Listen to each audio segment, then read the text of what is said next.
De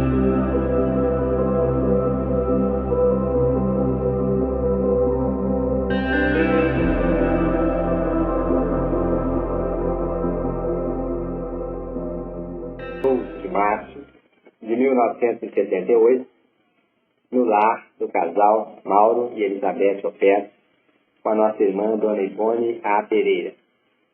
Dona Ivone, a senhora está completando, neste mês de março, 52 anos ininterruptos de trabalho na mediunidade. Antes de começar a fazer algumas perguntas à nossa irmã Dona Ivone, nós vamos oferecer-lhe o microfone para ela poder dirigir algumas palavras aos prezados irmãos ouvintes.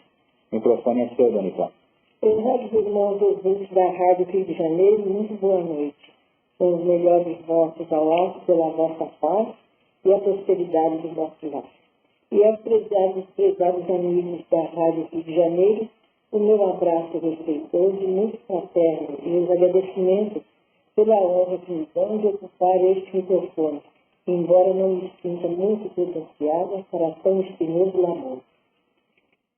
Mas nós não concordamos bem com o final aí, mas nós preparamos algumas perguntas acerca do seu trabalho, desses anos de esforço na mediunidade, e acreditamos que a senhora tenha algo de útil a nos oferecer em termos de experiência, de vivência na mediunidade. Inicialmente, nós gostaríamos de saber quando se manifestaram em sua vida os primeiros sinais da mediunidade. Em várias ocasiões, inclusive através de alguns livros já publicados, eu tenho dito que em mim os sinais da mediunidade se manifestaram na infância. Nunca desenvolvi propriamente a mediunidade. Aos 5 anos de idade, eu via e falava com os espíritos. E com a idade de 29 dias, deu-se comigo o fenômeno de catalepsia, explicado em meu livro Recordações da Mediunidade, quando fiquei, por assim dizer, morta durante 5 horas e corri o risco de ser enterrada viva. Esse fenômeno de catalepsia ou exteriorização da personalidade acontece comigo até hoje. E é assim, dessa forma, que eu convivo muito com os espíritos e conseguia apreender alguma coisa do que se passa no além-túmulo. Nós vamos então à segunda pergunta de hoje. Notamos que alguns médiuns, ao sentirem a influenciação dos espíritos sofredores que vão ser atendidos através deles, parecem perder o controle sobre suas faculdades mediúnicas.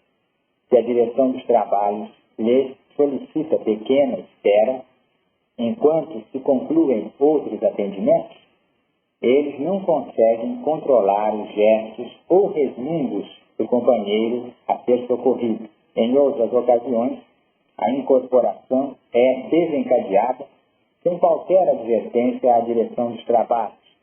Isso seria natural, inevitável, ou haveria alguma possibilidade de que tais companheiros modificassem suas condições de trabalho?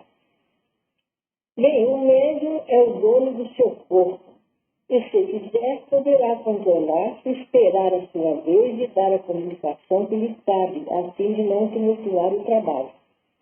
Isso só se passa, perdoe-me dizer, com os médiuns indisciplinados ou muito nervosos, incapazes de se conterem. Em falta de instrução doutrinária, de preparo para o mandato que vai desempenhar, de prece, etc. E também de um acurado estudo sobre o Novo Testamento, pois aí também existem instruções preciosas para a boa feitura da comunicação dos espíritos. Durante a incorporação de espíritos sofredores, alguns médiuns chegam a gritar, esmurrar a mesa e, às vezes, quase se machucam. Concebe-se que um espírito em sofrimento, muitas vezes mergulhado no desespero ou na revolta, venha envolvido em vibrações desagradáveis. Mas seria necessária ou oportuna a exteriorização completa pelo médium dessas características infelizes? Na sua pergunta, há com efeito exageros que o médium poderia evitar com algum esforço e atenção às instruções dos livros médios. A grande maioria dos médios, não sendo inconsciente, pode, portanto, evitar tais escândalos, embora seja razoável que alguma agitação do espírito comunicante inevitavelmente seja traduzida. O único tipo de médium que é admissível se comporte assim, mal educadamente, é o sonambúlico, o único que é inconsciente e o único que se pode denominar de incorporação. Os demais, sendo médios falantes, o que são a maioria, de intuição ou de sugestão, e, portanto, conscientes ou semiconscientes, podem perfeitamente corrigir esses exageros. Não obstante, o grau de sensibilidade do médium ou os excessos de estudo nervoso que possua podem contribuir para essa agitação durante um transe e vemos isso até na aplicação dos passos e na impetuosidade com que alguns praticam a psicografia. Mas tudo isso é corrigível, conforme nos adverte o livro dos médicos. E o médico sonambúlico, se não se pode dominar porque realmente o seu espírito não está presente, é, porém, frequentemente controlado pelos guias que o assistem e que assistam às reuniões. Devemos ainda compreender que os médios denominados positivos, também muito raros, recebem todas as impressões e choques vibratórios de um suicida, por exemplo. Nesse caso, dificilmente o médium poderá tornar-se impassível na cadeia, conforme muitos diretores de sessões desejariam. Um suicida por trem de ferro, um afogado, um enforcado, um despenhado de altura, um queimado, etc., se comunicam no médium enlouquecidos. E se o médium é desses que Kardec denomina positivos, isto é, como que especialistas nesses casos, sente tudo e não pode deixar de transmitir o que sente. E necessariamente assim é porque podemos compreender os vários estados espirituais existentes no além. É isso que chamamos manifestação, e que nos instrui sobre os variados casos que observamos. Se o médium nada disso transmitisse, não saberíamos o efeito de um suicídio no espírito de um suicida. O médium sente até dores e é um verdadeiro médium. Sente o ódio que o comunicante porventura sinta. Sente tudo quanto possa impressionar o dito comunicante, e é impossível que, assim sendo, permaneça impassível na cadeia. Mas tudo isso depende também da especialidade do médium para certas comunicações e do grau da sua sensibilidade. Não há, portanto, regra geral nessa particularidade da mediunidade. Os exageros, porém, a ponto de quebrar mesas de cadeira, insultar o presidente, como muitas vezes tem visto, etc., podem ser corrigidos. Obsessores violentos podem fazer isso, por se tratar de médiuns sonambúlicos, únicos verdadeiramente inconscientes, repetindo. Mas, frequentemente, os próprios guias espirituais os contêm. Nas epístolas de Paulo de Tarso ou de Pedro, não me recordo bem agora, existe uma instrução que diz: quando um profeta levanta-se para falar, os demais devem esperar a sua vez. E profeta aqui sabemos que é o nome dado aos médiuns naquele tempo. Há espíritos com efeito mal educados, impacientes por se comunicarem, e isso incomoda muitíssimo o médium. Mas este deve procurar conter para não alterar a boa disciplina dos trabalhos, mesmo porque os dias ali estão para tudo auxiliar e prever. A não ser que a reunião deste ser protegida pelas forças benéficas do alto, o que não é admissível supor. Este incômodo que o médium pode sentir em tais ocasiões é um dos menores sacrifícios a que ele é chamado a suportar pela sua mediunidade. E se ele não quiser ou não puder suportar tão insignificante alteração, como dará bom testemunho das coisas mais graves que dizem respeito à mediunidade? Muito clara a sua resposta, Nicole.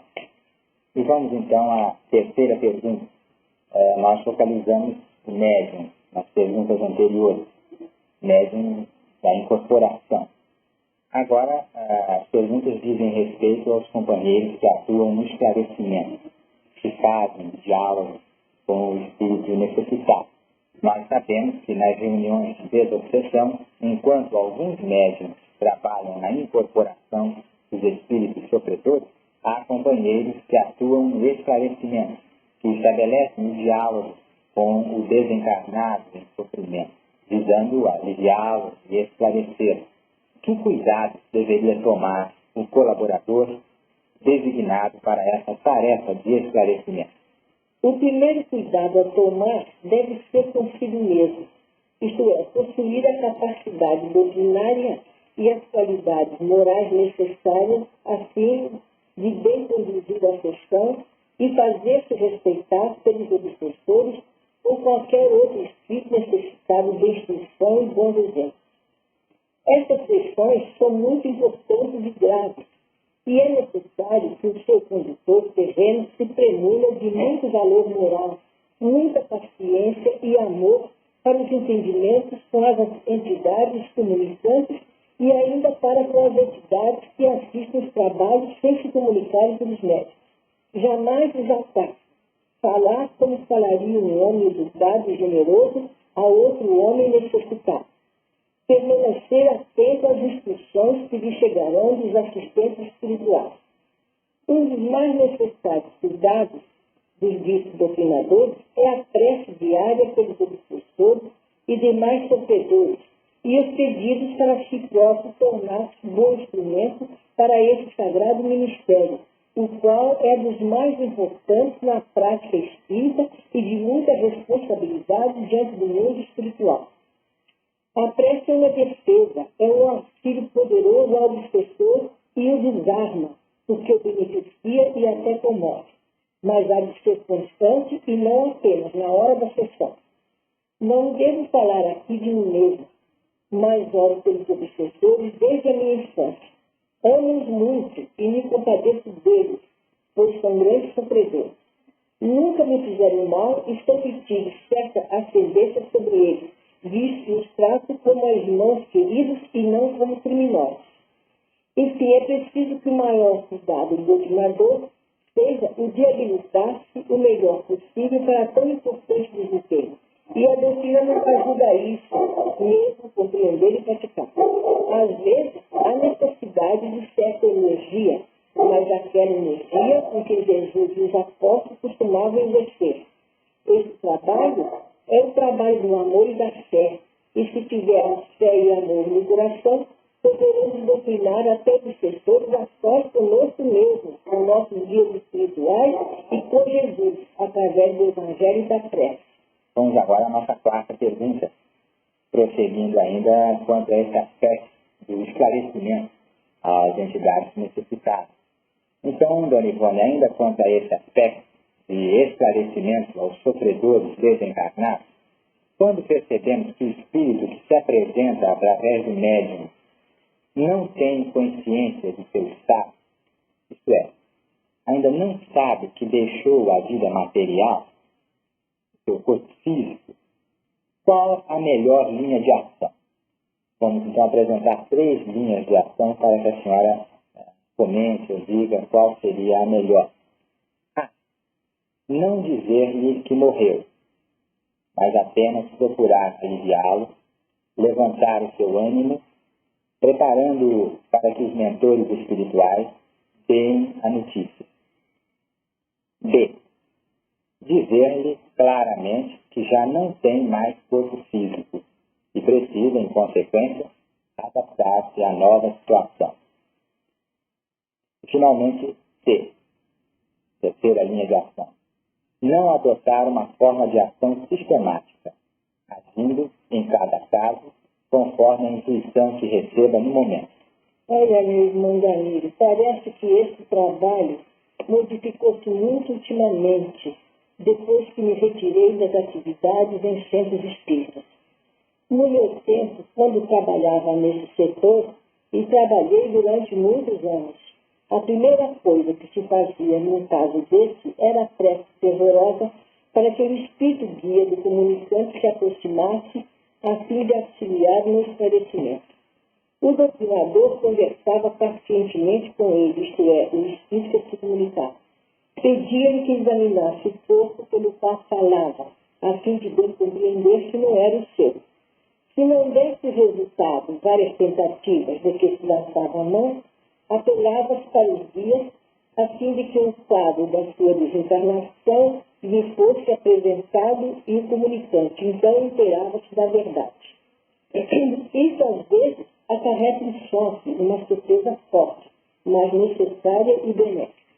É um método usado em além-túmulo, e nunca presenciei crises mais graves, distúrbios impressionantes nessas ocasiões, como ouço dizer que atualmente acontece.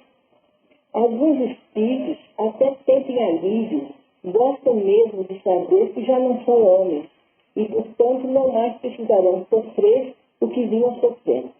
Muitas cenas dessas tenho presenciado também no além-túmulo, durante os desdobramentos, e são sempre benéficas. Mas também há outras mais fortes, dependendo do caráter ou das condições dos espíritos que as vivem. Às vezes, o espírito desmaia de emoção, porque o espírito também desmaia. Durante as sessões, tais fatos também se podem passar e tenho assistido muitos, mas sempre com bons resultados. Assisti em espírito uma cena dessas com o espírito de uma sobrinha minha que morreu subitamente vitimada por uma injeção mal adequada. Quando ela viu, e eu também vi em retrospecto, a cena do próprio caixão mortuário descendo ao fundo, foi acometida de uma crise forte. Mas espíritos dias a assistiam, e logo o doutor Bezerra de Menezes apresentou, enlaçou-a pelos ombros e ela desmaiou nos braços ou no ombro dele, e se afastava. Hoje em dia, porém, dizem que não aplicam mais esse sistema de esclarecimento em nossas questões práticas, o que me admira muito, pois sempre conheci tal trabalho e sempre muito benéfico e normal. Não sei, portanto, como responder a essa pergunta atualmente, pois vejo que tudo mudou no modo de se fazer sessões espíritas. Dizem que há crises muito grandes, onde tal fenômeno ocorre agora. Mas isso só se dá atualmente. Presumo que os fatos decorrem mais das impressões do próprio médium do que de outra coisa. Modernismo, afinal de contas, como está havendo tantos, pois no outro tempo o efeito do fato passava-se normalmente e nada mal acontecia. A linha de ação que mais pratiquei e outros praticavam também era a que acabo de descrever. São fenômenos estes belos e comoventes que não poderiam deixar de desaparecer, os quais requerem firmeza de ação e fé, trabalho de verdadeira caridade, muito edificante. E repito, nunca assisti nada desagradável nesse sentido. Agora, a linha A. Se não dissermos ao comunicante que ele morreu e deixarmos o trabalho para os dias, que vale então a vinda deles a sessão? Não são esses trabalhos que nos instruem sobre a convivência com espíritos? E se isso dava certo há alguns anos passados, por que não dá hoje em dia? A linha B, ou o detalhe B, está respondido na exposição assim. C. Fórmula sistemática não creio que possa haver. Cada caso é diferente. Não existem dois perfeitamente idênticos. Será necessário, então, conhecimentos gerais sobre o assunto de parte do doutrinador e ficar atento às intuições que virão do alto. O trabalho é grave, sério, mesmo divino. É a nossa aprendizagem para as tarefas que havemos de realizar no mundo espiritual quando para lá formos. E isso não podemos jamais esquecer. Interessante a sua abordagem do problema, Dona Ivone. E parece que essa maneira de conduzir essa questão ainda é adotada em muitos locais. Nós também... Isso me satisfaz muito, porque é um trabalho belíssimo que eu pratiquei muito. Todos praticavam há uns 20 anos passados, mas agora eu ouço dizer, eu mesmo tinha umas sessões aqui no médium, uma vez eu fiz isso, o espírito viu o próprio inteiro, viu o corpo, e a médium desmaiou, saiu, teve um ataque, não sei o quê, porque foi um espírito. Mas acredito que fosse mais um médium. Era uma senhora, uma moça. Acredito mais, ver se dava certo, né? Há uns 20 anos passados, por que não daria hoje? Isso se faz ainda assim e com resultados normais. Eu estou muito satisfeita porque eu estou um pouco afastada desse trabalho, já estou aposentada desse trabalho. Nós vamos seguir então com mais uma pergunta aqui. Nós, agora mudando um pouco de assunto. Nós comentamos em reuniões anteriores a necessidade de estudo por parte do médium e os inconvenientes e mesmo perigos a que se expunha o médium que não estudava, que não conhecia a doutrina. A senhora poderia ilustrar essas afirmativas com alguns exemplos, alguns casos que tenha observado? Bem, o estudo não só para os médicos, como para qualquer outro adepto do espiritismo, é indispensável por inúmeras razões, como indispensável é o estudo da medicina ou da engenharia, etc., para que se possa ser médico ou engenheiro. O médico que não estuda, que não conhece a doutrina, pode se expor a diversos inconvenientes e mesmo perigos, além de prejudicar a própria doutrina. Conheço médicos, até mesmo em minha família, que, pela teimosia em não se habilitar para a prática da doutrina, acabaram desviados, visto que não possuíam base para verificar o embuste dos conselhos que lhe davam e das ordenações que recebiam para esta ou aquela prática. Numerosos médicos por aí tudo, neste nosso Brasil, são sendo obsidiados até pela autossugestão. Tornam-se mesmo ridículos com as afirmações que fazem sobre o que recebem, por ignorarem as sutilezas da doutrina e até mesmo às leis que presidem certos capitais da vida em além-túmulo e até da terrena. Apresentam ensinamentos apócrifos, como obtidos do alto, muito graves, os quais não vale a pena citar aqui. Eu me sinto autorizada a dizer isso porque me correspondo com grande variedade de médios de todo o Brasil. A doutrina que prega, quer organizados ou não, é uma doutrina apócrifa, com erros dos mais elementares pontos da mesma. E isso é responsabilidade para eles próprios, pois que se tornam instrumentos suspeitos e pouco procurados pelos bons espíritos, tornando-se antes presas de mistificações e prejuízos para o bom andamento da própria causa espírita. Contudo, há exemplos de médios incultos que têm obtido frutos excelentes com a própria faculdade mediúnica. Mas esse tempo já vai longe, era de início, quando a doutrina não contava ainda com os livros instrutivos que hoje possuímos.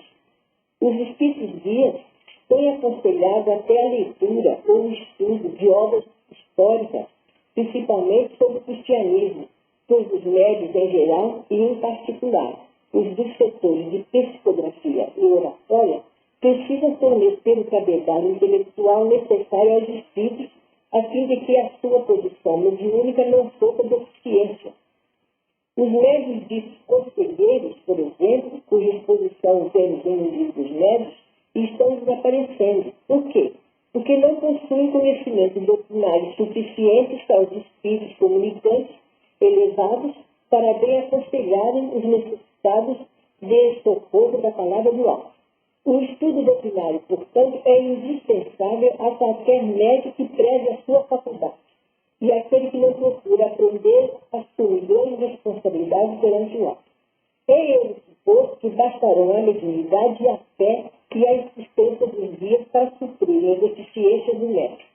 O espiritismo é uma ciência transcendente, uma filosofia celeste, a religião da moral e do amor que nos encaminha a Deus. E não é concebível que qualquer de nós deixemos de conhecê-la o melhor possível. Prosseguindo, Dona Ivone, o livro dos médiuns nos fala na perda e interrupção da mediunidade e apresenta algumas causas para esses fatos. A interrupção da mediunidade, que estamos sabendo, nem sempre seria devida a uma causa má, a uma falha do médium. Ela poderia também decorrer de uma decisão de seus orientadores, com o objetivo, por exemplo, de preservar-lhe as forças, a saúde. A senhora poderia contar-nos alguns casos de interrupção da mediunidade e focalizar as suas causas possíveis? De princípio, é preciso não esquecer que a mediunidade é oscilante. Um médium que hoje trabalhe bem, amanhã poderá apresentar deficiência.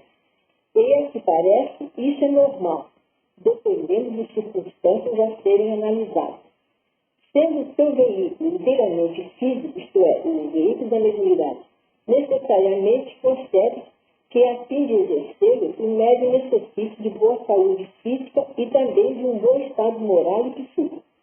A sua interrupção dá-se comumente pelo esgotamento ou deficiência das forças vitais, de quaisquer outras circunstâncias que nem sempre sabemos, pois devemos lembrar que a mediunidade é ainda pouco conhecida por nós.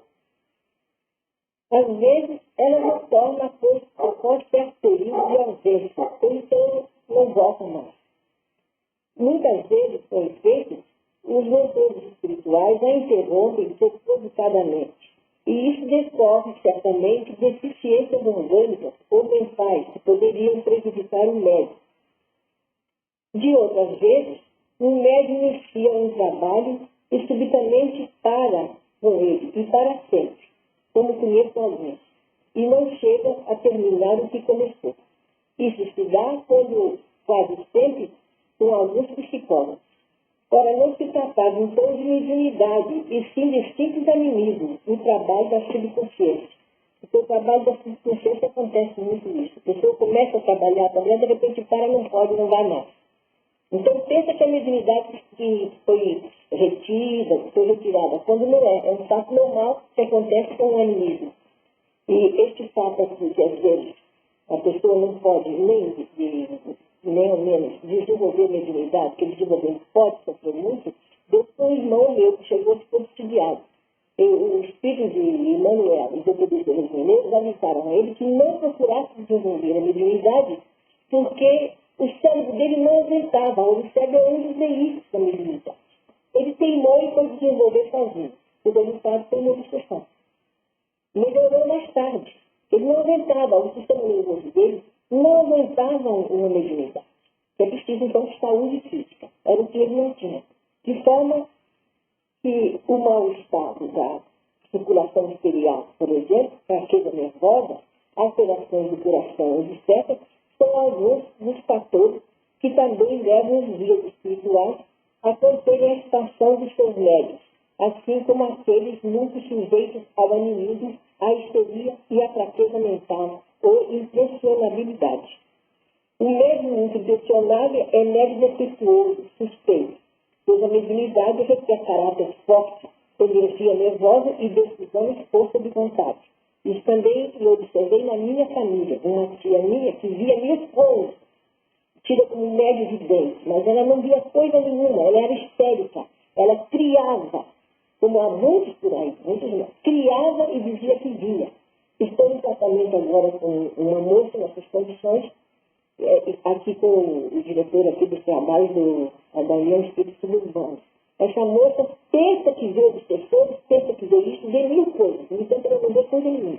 Ela tem histeria, e a histeria é uma doença mental que cria coisa que a pessoa pensa que vê. Muitos médicos são assim. Pode ser também até idiocracia do ponto médico. Então, quando perde isso, quando pensa que a mediunidade, a evidência foi retirada. Mas ali não havia mediunidade. Então, sutileza da doutrina que nós precisamos prestar muita atenção e estudar com o afinco para poder compreender. Nós prosseguimos na nossa resposta, nós vamos ver que só um cérebro forte, portanto, é bastante apto a exercer a boa mediunidade. Quanto aos casos de punição, creio que sejam mais raros, pois tal acontece se o médium abusou das suas faculdades para desvios lamentáveis. Muitos médiuns, aliás, trabalham, mas a sua faculdade, desde muito, não mais produz senão a sugestão ou o próprio animismo, o que passa despercebido quase sempre. A não ser como um médium que eu conheci interior, que trabalhou muito com o Chico Xavier, irmão do presidente do grupo Meimei, que aos 36 anos perdeu a mediunidade por completo. Mas não foi por coisa nenhuma que ele tivesse feito contra a doutrina ou contra si próprio. Foi devido à pressão alta que ele tinha. Não pôde mais trabalhar. E era um excelente médico, dos melhores que eu conheci. Então tem muitos fatores pode acontecer isso, não é só por punição. Punição até, posso dizer que eu não conheço nenhum. A idade mais ou menos avançada é também motivo para o declínio da expansão mediúnica, pois aí vemos o fundo vital já enfraquecido, o sistema nervoso bastante decadente e as glândulas cerebrais cansadas. E sabemos que todos os três são veículos da mediunidade. Muito interessante o comentário, Dona Ivone. E nós, então, podemos concluir essa mesma ordem de ideias, indagando a senhora quanto à perda da mediunidade. Se a senhora poderia falar-nos alguma coisa sobre perda de mediunidade? A perda total da mediunidade, sem esses motivos, deve ser porque os espíritos não querem mais se complicar por aquele médium, por esta ou aquela razão.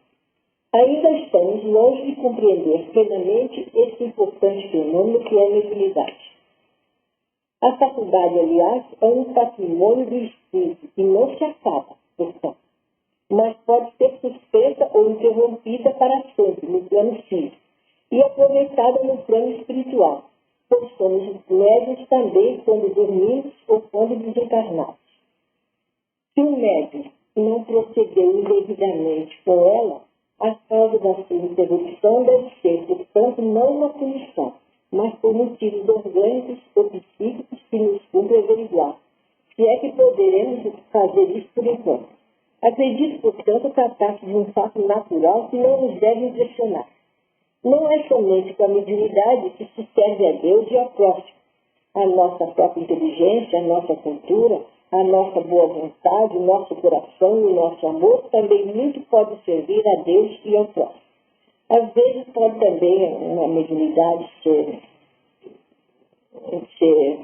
retirada, ou o médium perder a sua faculdade, por uma provação. Talvez em vidas passadas ele não tivesse usado bem a mediunidade. É tudo isso que nós temos observado e devemos continuar observando, aprendendo alguma coisinha nova. Nós agradecemos muito a nossa irmã Dona Ivone essas considerações, fruto da sua experiência já longa no campo da mediunidade. E, naturalmente, esperamos contar com essa boa vontade dela em outras ocasiões para auxílio a todos nós. E outras vezes voltaremos a fazer perguntas à senhora, Dona Ivone. É com muito prazer se eu puder responder o que vocês perguntarem. Eu que tenho que agradecer a Deus e a vocês essas horas de trabalho que nos são confiadas, porque a mais beneficiada de tudo isso foi eu mesma, ou os médicos que trabalham. Quando a senhora começou a trabalhar regularmente na mediunidade, com responsabilidade no centro espírita? Assumi a responsabilidade de médium trabalhando regularmente em um centro espírita em março de 1926, há 52 anos, portanto. Trabalhava então como médium receitista, passista e de incorporação, sendo responsável por um trabalho de curas, inclusive de desobsessão. Nós já ouvimos, Dona Ivone, pessoas afirmarem que não desejam ser médiums porque, no dizer dela, os médiums sofrem tanto, elas acham que a mediunidade acarreta sofrimentos. No que diz respeito às suas provações, às suas dificuldades, a mediunidade terá atuado como um fator agravante? Não, absolutamente. A mediunidade não faz... Isto é, uma mediunidade que para desenvolver faz sofrer mais. É o que chamamos a mediunidade com lágrimas. A minha não foi com lágrimas. Absolutamente a minha mediunidade não me fez sofrer. Ao contrário, ela protegeu-me contra os dissabores que sofri e me proporcionou os únicos dias felizes que desfrutei neste mundo. Amei e respeitei sempre a minha mediunidade. Cultivei-a com dedicação e obtive a assistência constante dos bons espíritos para qualquer trabalho que empreendesse, obedecendo fielmente às ordenações deles e dos ensinamentos da doutrina. As grandes provações por que passei neste mundo foram consequências dos erros cometidos em vidas passadas, provações que, no entanto, foram consoladas pelos bons espíritos justamente através da mediunidade. Muito bem. Vamos a mais uma pergunta, então. é grande o número de pessoas que, dotadas de possibilidades mediúnicas, se iniciam nas tarefas de intercâmbio com o mundo espiritual. No entanto, algumas, logo de início, se revelam inconstantes. Outras deixam a tarefa passados poucos anos. E somente umas poucas perseveram fiéis ao mandato mediúnico. A que poderíamos atribuir isso? Afinal, o médium toca, por assim dizer, as realidades espirituais. O contato direto com o plano espiritual não deveria fortalecer a fé, a noção de responsabilidade do médium? Por que tantos abandonam a tarefa assim? Mas, meu irmão, poderemos realmente acreditar que tais pessoas tocaram, por efeito, a espiritualidade ou apenas o invisível? Pois há muita diferença entre esses dois estados. De outro modo, essas pessoas não estavam amadurecidas para o mandato mediúnico, que é efetivamente difícil, requerendo uma sensatez e um desprendimento quase sobre-humanos, a fim de dar frutos apreciáveis. Vemos na parábola do semeador a explicação do fato. Nelas, a mediunidade agiu apenas como um dom natural que é a revelia de qualquer ideal superior, se é que agiu, pois há muitos médiuns que são apenas veículos das próprias sugestões e do animismo. É possível também que essas pessoas, não levando muito a sério a sua responsabilidade de médium, atraíssem para si influências nocivas que as afastaram do cumprimento do dever. Em existências posteriores, estarão mais amadurecidas para o importante mandato. Nós temos a eternidade diante de nós para progredir. Muito bem. Agora, passando a um outro aspecto do seu trabalho, nós sabemos, Dona Ivone, que as suas faculdades mediúnicas são bastante diversificadas. A senhora é médium vidente, audiente, de desdobramento, possui a psicofonia, mas, detendo-nos na psicografia, quantos livros recebidos por seu intermédio acham-se já publicados? Sim, eu possuo essas faculdades, ou por outra. Algumas delas possuía, porque atualmente algumas já não possuem, já declinaram. Com o tempo, com a idade, com o cansaço, elas declinaram. E todas me serviram muito no decorrer desses 52 anos de atividades doutrinárias. Mas as mais positivas sempre foram a psicografia, a psicofonia e o desdobramento ou exteriorização da personalidade, para usarmos o termo clássico. Com a psicografia recebi 20 livros, mas publicados tenho apenas 12 até agora. Os demais tento rever a fim de ver se ainda poderei aproveitá-los. Com a mesma faculdade, trabalho até hoje em receituário, orientações, conselhos, etc. A faculdade de incorporação, no entanto, há vários anos que desapareceu. As demais permanecem inalteradas. Sendo que a vidência, por exemplo, eu apenas vejo a hora que estou trabalhando. Ainda assim, a todo momento, toda hora, como alguns médios veem, eu absolutamente não vejo agora e nunca vi. Mas durante o trabalho eu vejo. E quanto a esses seus livros publicados, todos eles foram publicados pela FEB, a nossa Federação Espírita Brasileira? Sim, todos eles foram publicados e editados pela Federação Espírita Brasileira. E conforme a senhora nos falou, a senhora possui, então, outras obras aguardando publicação, não é? É, aguardando publicação, mas ainda depende de uma revisão que eu fizer com os espíritos guias, os autores espirituais dos livros. Acontece que atualmente não estou bem de saúde e não sei se poderei fazer esse trabalho, que é um trabalho muito grave. O trabalho de revisão de uma obra com um médium é mais grave do que o mesmo momento da recepção do livro. Se eu conseguir fazer isso, é possível que eles saiam publicados. Então a senhora não se acha preparando algum novo livro, apenas trabalho de revisão de obras já recebidas. É isso? Justamente. Minha tarefa mediúnica, literária para livros, está encerrada, por ordem dos guias espirituais. Era só isso mesmo que eu deveria fazer.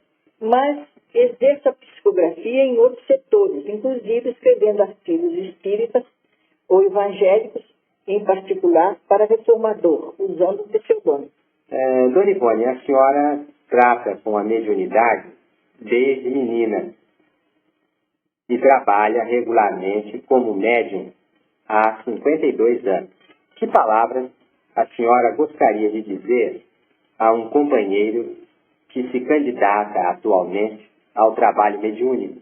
Eu diria que amasse a sua faculdade com respeito e dedicação, que a empregasse em fins sérios, evitando exigir dela o que ela não lhe pode dar, porque a mediunidade não nos pode dar tudo aquilo que nós desejamos e que queremos. Exemplo, a literatura mediúnica é uma especialidade que nem todos os psicólogos possuem. Não existindo essa especialidade, é inútil insistir, assim como versejar, fazer versos. Ver o Livro dos Médiuns, capítulo 16, parágrafo 193. Que procure conhecer a mediunidade o mais possível, através das obras clássicas e da observação, assim como conhecer a própria doutrina. Que empregue em fins caritativos ou humanitários, que essa é a sua finalidade. Que fuja da vaidade e da pretensão, como da peste. Enfim, que procure reformar-se para si próprio, para a sua faculdade e para Deus. Muito bem. Isso aí seria um curso de segurança para os médicos, né? Nós vemos que tem muitos médicos que não são absolutamente evangelizados, que não têm nem boa moral e que produzem fenômenos. Mas, já que temos esse dom que é chamado divino, temos o dever de aprimorar o mais possível a nossa regeneração para Deus, a nossa reforma, para poder receber coisas edificantes, não é? E dar cumprimento aos deveres que assumimos perante Deus e perante Jesus, com a mediunidade. Realmente, a mediunidade, para dar bons frutos, tem que ser a mediunidade com Jesus. Mediunidade esclarecida a serviço do bem. Isso mesmo. E, Dona Ivone, a senhora falou sobre os conselhos aos médiuns que estão se iniciando, que seria um bom roteiro para esses irmãos. Nós sabemos que há, na vida de todos nós, fases difíceis. O médium é uma pessoa comum, também tem seus problemas. Que palavras a senhora dirigiria a um irmão que, encontrando-se na mediunidade há poucos anos, há pouco tempo, enfrenta alguns tropeços? Que diria a senhora a um companheiro nessa situação? Direi para orar, perseverar, valendo-se dos livros específicos e do auxílio de irmãos realmente competentes, experimentados, e praticar o bem de todas as formas que puder, principalmente o bem moral, que nem todos sabem ou podem praticar. A caridade bem sentida e praticada, a reforma íntima diária, são bases seguras que protegem a boa prática da mediunidade, ao passo que a vivência constante com a própria faculdade ou com a faculdade alheia é de grande valor para a nossa instrução. Nós ouvimos a sua palavra sobre os médiums. O companheiro que é médium, a senhora falou sobre essa posição.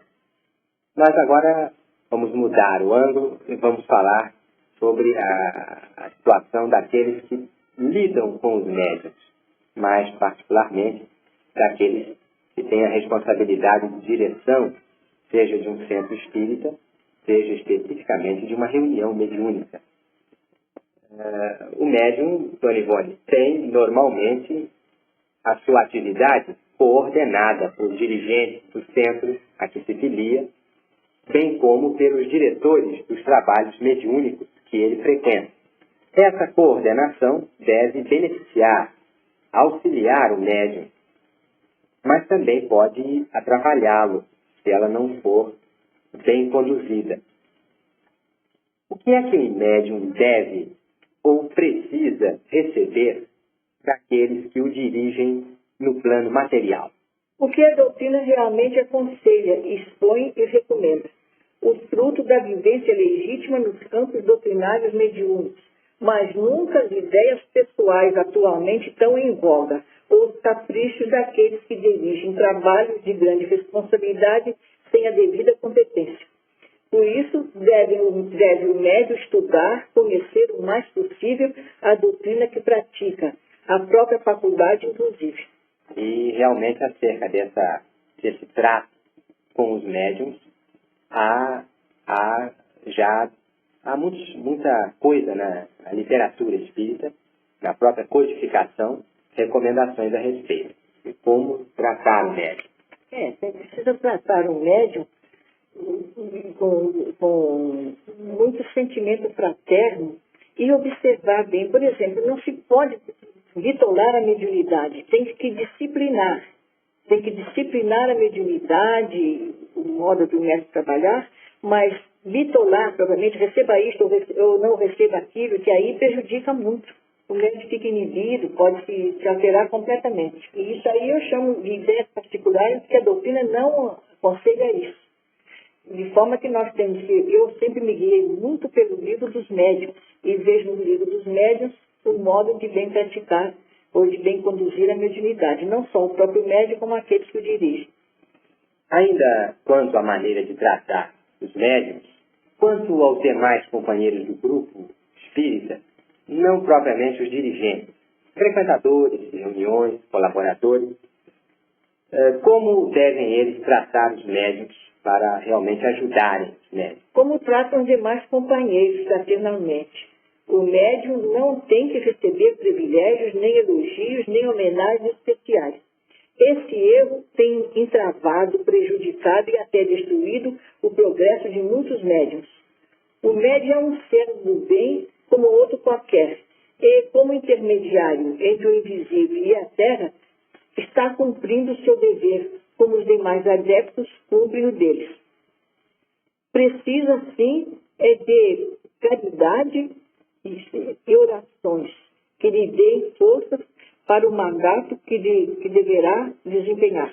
Lembremos de que o próprio Mestre disse aos seus apóstolos: assim também vós, depois de haveres feito quanto vos foi ordenado, dizei: somos servos inúteis, porque fizemos apenas o que devíamos fazer. Lucas capítulo 17, versículos 3 a 10. Muito bem, Dona Ivone. O Evangelho realmente tem sempre orientação para a nossa vida, em qualquer situação. Não é a menor dúvida. Sim. Mas vamos prosseguir. Nós falamos do tratamento a ser dispensado ao médium. Vamos agora focalizar o tratamento que o médium dispensa aos outros. Deve o médium atender ou procurar atender a todos os pedidos que lhe são dirigidos? Essa é a pergunta agora. A todos os pedidos, não. Porque os médiuns frequentemente recebem pedidos antidoutrinários, que seria desrespeito apresentar aos guias espirituais a fim de obter uma resposta. Eu, por exemplo, trabalho muito no setor de atendimento, em conselhos, orientações, etc. E vários são os pedidos que recebo até para perguntar aos guias se podem desquitar dos maridos para o noivo que rompeu o noivado voltar e casar, para arranjar empregadas domésticas, empregos vários, etc, etc. É evidente que não farei tais pedidos aos protetores espirituais, mas oriento doutrinariamente o consulente, reconforto conforme a doutrina aconselha e oro com frequência pelos mesmos consulentes. É um modo de ajudar e não repelir aqueles que nos procuram. De um modo geral, o médium há de ser paciente e fraterno, pois isso é o que a doutrina dos Espíritos aconselha. Será necessário, com efeito, um grande esforço de parte deles, um exaustivo esforço para manter a serenidade ante as exigências do público que o procura. Realmente, há pessoas que, não conhecendo a mediunidade, dirigem ao médium pedidos mais, às vezes até inconvenientes. Sobre isso, queríamos também fazer uma pergunta, Dona Ivone. Como proceder com os irmãos ainda não suficientemente esclarecidos quanto à verdadeira função da mediunidade, que procura um médium para tratar de assuntos pueris ou então de problemas cuja solução envolve decisão pessoal dele. Se o médium é conhecedor da doutrina e bem assistido espiritualmente, explicará os princípios doutrinários usando de franqueza com aqueles que julgam solucionar os próprios problemas através de um médium. Aliás, muitos problemas pessoais têm sido resolvidos com os conselhos de um médium e até com as orientações de um espírito protetor, particularmente em se tratando de casos de família, às vezes dolorosos. Não é essa a missão da caridade que o Consolador enviado por Jesus nos veio aconselhar? Geralmente, em não podendo ser atendido em suas pretensões, as quais nem sempre são toleráveis pela doutrina, o conselhante se agasta, mas o médium não poderá nem deverá transigir com as exigências descabidas daqueles que, nada conhecendo de assunto espírita, julgam poder tudo resolver com o auxílio do médium junto aos espíritos. No entanto, sempre haverá uma sugestão, um conselho que o médium poderá dar a esses tais dele próprio, sem transgredir os preceitos doutrinários. De outro modo, a doutrina bem compreendida nos levará a solucionar todos os nossos problemas sem necessidade do concurso de um médium. Reeducando-se nela, o espírita aprenderá a agir sozinho e tudo contornará, afastando os espinhos de seus caminhos. Muito bem, achamos muito clara a sua resposta, Dona Ivone. E agora focalizaríamos um outro assunto, um outro aspecto também do trabalho mediúnico. Nós sabemos que em muitos centros espíritas, as reuniões mediúnicas são consideradas privativas. Não há assistência. Só a equipe de trabalho comparece às reuniões. Em outros centros, as reuniões mediúnicas são públicas. Nesses centros espíritas, é livre a frequência a essas reuniões mediúnicas. Qual é a sua posição a respeito? Há, na codificação, alguma coisa relativa a esse assunto? Ah, sim. E a minha posição é a mesma da doutrina, porque eu sempre me prendi muito à doutrina. Nunca trabalhei com minhas opiniões pessoais. A codificação nos diz que se há dificuldades em 8 ou 10 pessoas manterem a homogeneidade dos pensamentos para uma boa reunião mediúnica, maior dificuldade haverá entre 20 ou 40 pessoas para uma reunião pública. O senso, pois, indica que para a comunhão com o alto há necessidade de rigor, de vibrações idênticas. No que me diz respeito, jamais admitir sessões mediúnicas públicas, principalmente em trabalho de desobsessão. Éramos apenas o presidente e os médicos. No entanto, nestes 52 anos de prática espírita, assisti e até presidi, obedecendo ao critério do núcleo espírita a que servia em Juiz de Fora, sessões mediúnicas públicas onde verifiquei frutos bons e até fenômenos importantes. Mas isso acontecia no interior do país, há vários anos passados, quando a unção dos assistentes era sincera e o respeito verdadeiramente religioso, e os centros espíritas considerados templos onde Jesus se apresentava através dos seus mensageiros. Está visto que isso depende da homogeneidade dos sentimentos e dos pensamentos, o que sempre foi muito raro. Mas, repito, não sou adepta e não aconselho sessões mediúnicas públicas, nem mesmo um trabalho de receituário diante do público. Os códigos espíritas aí estão esclarecendo a respeito, inclusive o que é o Espiritismo e o Evangelho e demais livros de Allan Kardec e seus colaboradores. Leon Denis, então, é taxativo nisso. Não podemos fazer essas sessões públicas, porque não darão o resultado que podemos obter. Ainda uma pergunta, Dona Ivone. Acerca de estudo, estamos falando aqui. Nós sabemos que o estudo é um dos traços característicos do Espiritismo, ou deve ser um dos traços do Espiritismo. Nós sabemos que o espírita deve estudar. Mas, ao lado das obras básicas e subsidiárias da codificação, ao lado da literatura espírita moderna, que devem naturalmente merecer a atenção dos espíritas, quais, na sua opinião, os assuntos que poderiam ser estudados com proveito pelos espíritas? Assuntos não propriamente espíritas, os assuntos que fossem de interesse. Meu irmão Danilo, as escrituras cristãs são indispensáveis à cultura de um espírita. Assim como também é grande utilidade o conhecimento do Velho Testamento, onde encontraremos muitos ensinamentos bons e noticiários sobre fatos espíritas, além de ser um livro histórico da literatura de Israel, portanto um livro de cultura. Eu tenho aprendido muito no Velho Testamento. Como que eu posso falar daquilo que eu sinto, do que vejo, né, que examino? Não podemos esquecer que o cristianismo é filho do judaísmo, porque o espiritismo é encontrado também no noticiário do cristianismo.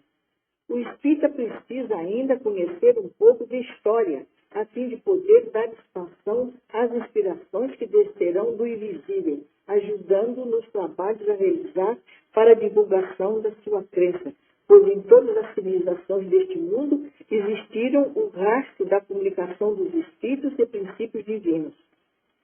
Dr. Bezerra de Menezes aconselha constantemente aos espíritas a leitura do cristianismo histórico, porque ele acha que todo espírita precisa conhecer a história do cristianismo, que é muito importante.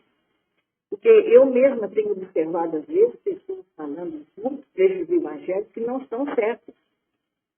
É preciso, então, conhecer, estudar o mais possível. Ou nós aceitamos o Evangelho ou não aceitamos.